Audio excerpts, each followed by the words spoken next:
Hello, everyone, and welcome back to Black Cats TV. Just not long in since the game earlier on, where we did beat Wolves 2-0 at the Stadium of Light, the fortress that is the Stadium of Light. 4 games, 3 wins, 1 draw. The draw being almost a disappointing draw now. Now that we're doing this well so far, 2-0 at home against Wolves.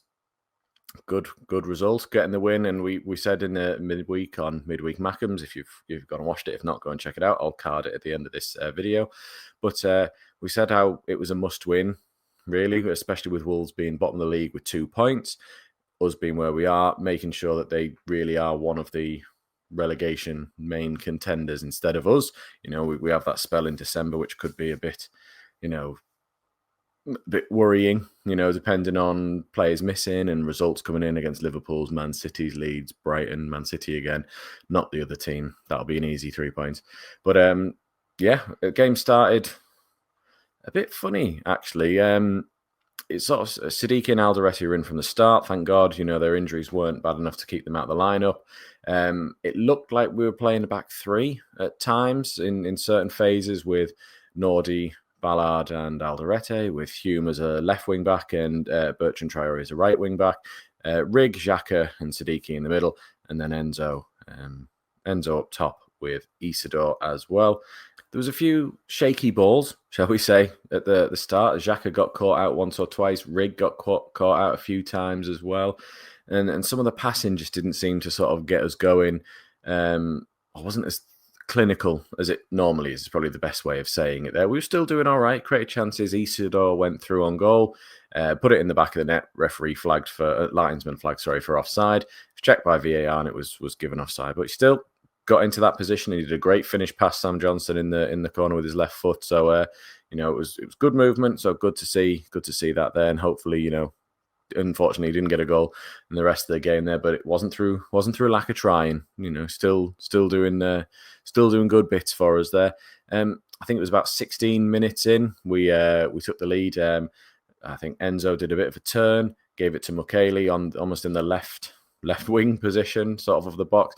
He did a ball into Hume, who gave it straight back into him into the 6-yard box, and he played it almost straight to the keeper. But it went through Johnson's legs and just about squirmed over the goal line, and then crept in, and obviously 1-0. Fantastic. Celebrated in the northeast corner. The first goal scored in that northeast corner since Mundell's at home against Preston back in, I think that was March, possibly, potentially even February. The days and months all blend into one. We're in October, nearly November in 2025. This year's just gone in a blink of an eye. So yeah, it was great to finally see a goal at my end of the ground, and Nordi deserves it for his performances this season as well. And granted, it wasn't the best finish, got the job done, and we were off and underway. Hume had a chance later on in the second half. I think there was a flick on from Ballard, and Hume had a pretty much an open goal with a diving header at the back post, but just headed it straight back against the post there. We were nearly caught out in the first half from a corner. Wolves went sprinting through, and Rig did fantastically well to chase back and get the ball, sort of dispossess them, and still managed to win a goal kick from it as well. But 30 seconds later, he lobbed the ball straight over Granit Xhaka and gave it back to one of the Wolves players. So it's a bit like, with you give with one hand, you take with the other. He's young and inexperienced, and it wasn't exactly, I think the fairest way to say it is that was a few players' worst performances this season for us. They were still great, still did fantastic, but compared to the other games that we've had this season, they weren't on their top form. Now, Mike on the channel as well will say probably about how Sunderland always seem to lower themselves to the opposition's standard. If we're playing Man City, we try to play like Man City. If we play Chelsea, we try and play Chelsea, Liverpool.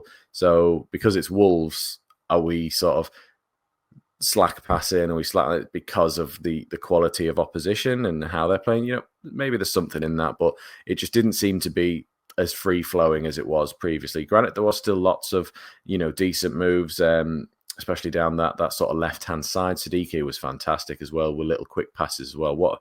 He had an absolutely great game, Noah Siddiqui. He seemed to put his body on the line 3 or 4 times going down with I think there was a head injury at one point for him. Ballard took a nasty bump at one point and, managed to just sort of get back up and play on. But So we got to half-time, 1-0, and you were thinking, right, we're doing all right. It'd be great if we could get a second just to really kill them off. But Wolves seem to come out, give us a bit of a scare, shall we say? A couple of wayward chances. I think there was one from the edge of the area where number 5 for them laid it off and he scuffed it horribly wide. They made some changes and brought on an absolute unit up front. And number 14, I don't know what his name is, but he must have been about 6'10". He was about 20 stone. He was wide as out, like absolute brick shithouse. He flicked it on for one of the other players who went through on goals, through past the defense, and horribly scuffed it wide of the post. Not even like a little bit. I'm talking meters wide as well.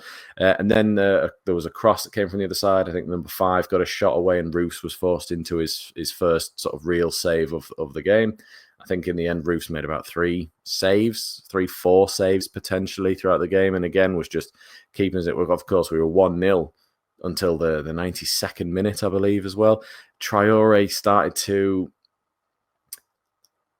dick about in certain areas, was the best way of saying it. Kept giving the ball away in certain areas. I think Enzo did it as well at one point, and Nordi gave him an absolute telling off for that one. You could see the drive in Nordi to make sure that these silly mistakes were just not a part of this team. So he was almost like having a go at him, and Jack was being like, "It's okay, we'll get on." And I think it's a nice sort of to see that between them. Someone who's not afraid to tell them when they're doing it wrong, and someone who's also willing to put that arm around him and be like, "It's okay, we go again. We know what we've got to do. We've got to do this better." So it was nice to see that sort of like leadership dynamic in there between the two of them. Nordi was absolutely fantastic again. He won absolutely everything in the air. Obviously, he got a goal as well, but he was taking people on down the wing, helping us win the ball back in every sort of asset of the game, just driving us on. So I'm going to go in early with him as my man of the match before we get there. Closely followed by Siddiqui, just I think especially with the potential injury that he was having had both, whether he's still carrying a knock or anything. He was great as well, but I think Nordi takes it just because of he didn't put a single foot wrong all game. He was phenomenal, and it's a pleasure to watch him play for Sunderland. It really is. We got down towards the sort of 90th minute. We were, I don't want to say hanging on, but between 60 minutes to about 80 minutes, it certainly felt that way. It felt like a little bit like the old Sunderland of like, we're just waiting for them to score. We're waiting for them to get the equaliser, but thankfully it never came. We broke out. Chemsdean was fantastic when he came on as a sort of left winger, left wing back. Drove us out several times as well. I harshly dropped for Traore. I think I really like Chemsdean, and I think he's great. And when he came off the bench against United, he was fantastic. He came off the bench here again and was good again. He charged forward down the wing, looked to free Enzo for a second, but their defender cut out the ball, and in doing so, wrong-footed Sam Johnson, and it just went straight in the middle of the goal. And obviously, we got our second, 2-0, and the game was done and dusted at that point there. Wolves still tried to get a few. I think Roos was forced into at least one more save, potentially 2.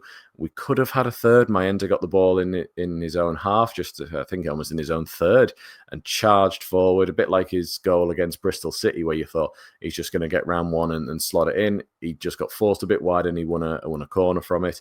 And then from the resulting corner, I think the game ended. So, 14 points after 8 games, which is, absolutely fantastic. We enjoyed all close season, all the haters saying how we weren't going to get 12 points. We were going to break Southampton's points tally from last season. It took them 38 games to get 12 points. It's taken us 8 games to get 14. It's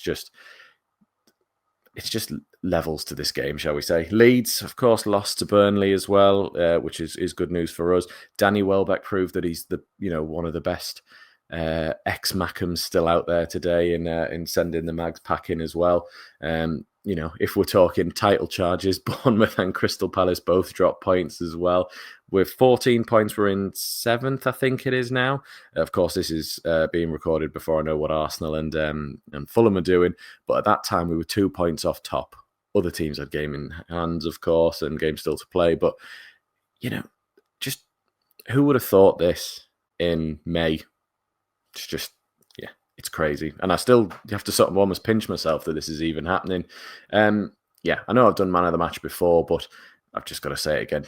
Nordy, what an absolute player he is as well. And he got his goal, and yeah, I'll upload a picture of the pictures in the thumbnail. I've got a picture of the of them when they celebrate in our way, and he's so good. Just love him anyway.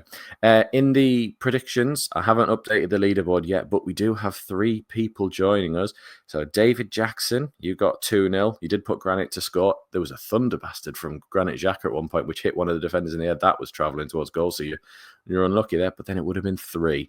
Steve Hewitt said 2-0 as well. And also further down, Mal of Sunderland said 2-0. So 3 more people added onto the leaderboard for our end of season trophy. This is the leaderboard I have currently. Bear with me. There it is. So that's the one at the minute. If I take you off there. There we go. So that's all the ones on there. So I don't think any of you 3 are on already. So we're going to drop the leaderboard goes up to 18. I'm still not on the bloody board.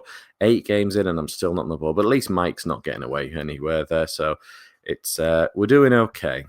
We're doing all right. But yes, it's going well. So you can do that every time. That one was taken from the Midweek Mackhams. So Midweek Mackhams, when we talk about the games, it's me, Mike from this channel, Wayne Duran from Only Fools and SAFC, and Michael Bowers from Michael Bowers' channel.